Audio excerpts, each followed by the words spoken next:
the vision, they're not working. And then, are we good? Okay, we're good. Hi, it's Friday. My name is Dr. Ryan. Welcome to Energy Hill, another modern marketing. Glad you could join us today. Today's a little crazy. It's Halloween. I'm dressed up as a hunter. I'm hunting my beautiful wife, Gloria. Hi, Gloria. You guys can't see her, but she's beautiful. And we're having fun. So today the topic is still kind of serious. It's really how to engage with adult learners.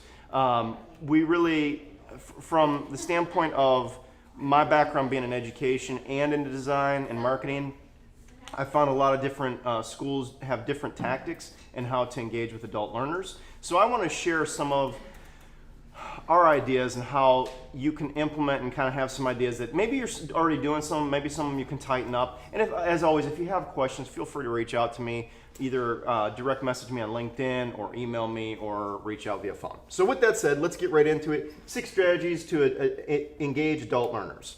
I want to pull out a stat. I love stats, but really this is something that is really kind of important that as a college, university, or even an online training center, 38% of undergrads are older than 25.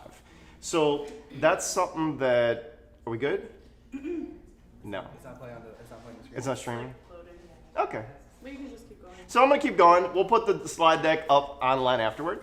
But the one thing that you need to remember is that you're not targeting the 18, 19-year-old right out of high school anymore. I mean, you are, but still there's going to be a large population of your students that are actually above the age of 25. And how does that work when it comes to engaging them? Because they're going to have a different mindset as far as how they engage with you. Adult learners, again, they're different than any other demographic, so you need to keep that in mind. Our first strategy that we like to implement, and I know these are called strategies, but really these are more tactics that align to your strategy of growth. So just swap that word out. Really, how are you providing flexible financial options? Right now, there's so much competition for students to enroll in your school and in your programs that you need to think about, hey, what are all the different options that we have as a school to make sure financially students can afford our programs? So think about that. There's a lot of different flexibility that you can offer, but you need to be, in a sense, current with all the financial options, because to be honest, that's the competitive marketplace right now. Is that who's going to offer me what grant can I apply for, what financial benefit can I receive? So think about all those options when you're building out your financial plans. Okay, strategy 2 or tactic 2: make support and counseling readily available. Last week I talked about retention. I definitely recommend go check that out. It was a really good talk from the standpoint of retention, starting from admissions all the way through to graduation and alumni. But with one of those key elements, it's a key element here and on number 4, is that making sure that communication channels are clear, that you have it can either be a counselor or a support team available for when the student has trouble. The biggest thing I've seen, both being a teacher and in administration and in the design world, is technical support. You have to have people that are technically savvy, number 1, but also good communicators. You don't want to call into the tech support line, or if you're a student, imagine calling into tech support line and they feel like they're calling their mobile billing company or their TV company or something it's just an awful experience. So make sure you have support people that are on point, train them to be friendly, train them to make sure that they're quick and they follow up and say, hey, how's it going? I think the best thing that I've seen some of the schools I've worked with and worked for is that they follow up after the fact and say, hey, we saw you couldn't log in, we reset your password, are you good? The student is just like, oh man, they care. And I know it's little, but you can even automate that reminder for your support team to say, hey, how did it go? How's your class? Is everything good, or are you doing good in classes? So add that personal element to your tactics. Okay, tactic number 3, keep your brand simple and consistent. I see a lot of schools when it comes to engaging adult learners that they try to do stuff that's so crazy and wild and off the kind of edge. Sometimes just keeping it simple, just saying, hey, here's the job potential earnings you could have with a degree.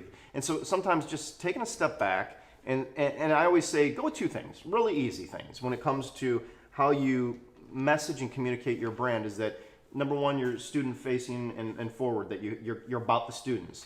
And number 2 is, what are the outcomes?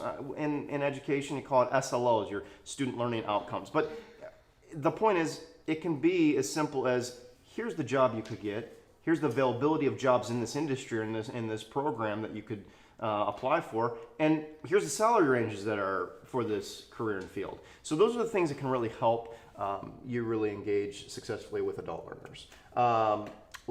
Fourth concept is keep content relevant. I like this in the sense that you always want to do surveys, do kind of get feedback from your students, make sure that the content is absolutely relevant and timely. I've seen programs do small tweaks that are so effective. So if your content and your curriculum isn't really effective, make sure that you can make those changes. Now, I still recommend, obviously, adhering to your regional accreditation. That's utmost importance. However, the messaging and the way you conduct your courses and getting feedback, you have flexibility there. So make sure you're getting that invaluable feedback to make sure your content is fully relevant, especially with technology and the way things change. Social media. Anyone in a marketing program or marketing degree, I mean, it's changed since 10 years ago. So you need to make sure that you keep your course content and programs up to snuff. Okay, tactic 5, give faculty the training and support they need. I see a lot of times that I've seen faculty struggle in the sense that they're not up to speed with technology, and it's very difficult now with everything online or some of it online or hybrid or what have you. So make sure that you have a plan in place to really help your faculty and staff to make sure that they're clicking on all cylinders to make it a successful experience for your adult learners. Okay, last but not least is challenge adult learners with creative class structures. This goes back to kind of the hybrid learning. I like the one-to-one. I like it where an instructor can, in a sense, be anywhere in the world and they can log into the classroom and, whether it's a Zoom, webinar type approach or whether it's just like a Zoom meeting approach. And it doesn't need to be Zoom. It can be, there's so many awesome software platforms out there.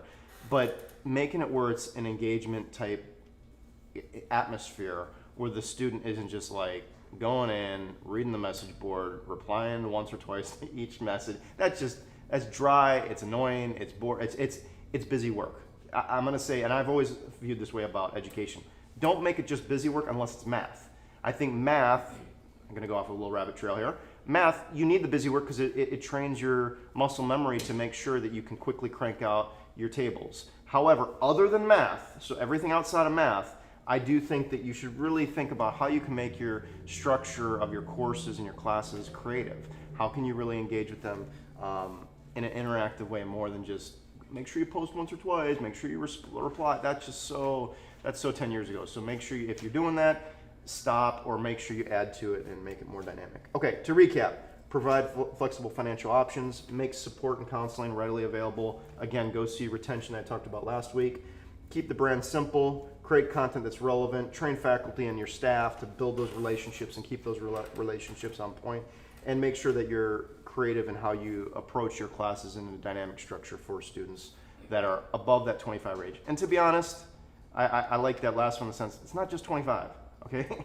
You're right out of high school students, they're gonna care about that too. So a lot of these are across the board. However, some of them are definitely, you definitely need to target and take a different approach to an age demographic that isn't straight out of high school. Okay, so with that said, my name is Dr. Ryan. We are Energy Hill. We're in the beautiful, beautiful area, Lando Lakes, north of Tampa. Hope you guys have an awesome weekend. If you do have any questions about this, kind of really how to build those relationships with students and how to maybe take an outside look at your organization, we'd love to help. A lot of us either have backgrounds in education or are actively adjuncting or helping out in some way, shape, or form.